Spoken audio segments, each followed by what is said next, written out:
Hello everyone, how are you doing? This is MD Tech here with another quick tutorial. In today's tutorial, I'm going to show you guys how to install Skype on Windows 11. So this should hopefully be a pretty straightforward process here, guys. And without further ado, let's go ahead and jump right into it.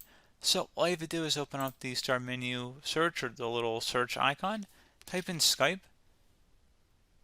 Go ahead and select the Apps button. And then where it says Search for Apps in the Microsoft Store, go ahead and select that.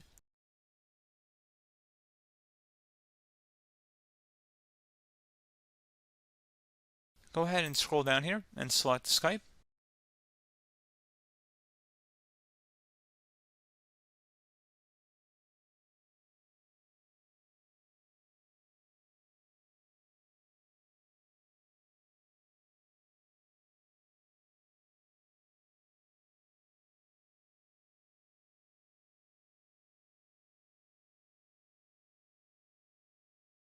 Select the Get button.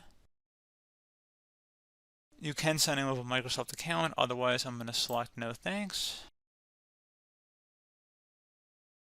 And it should say you own this app, and you select install. It should automatically open up at this point. And that is pretty much it, guys. So you just would sign in and it should be installed on your computer. So pretty straightforward process. I do hope that I was able to help you out, and I do look forward to catching you all in the next tutorial. Goodbye.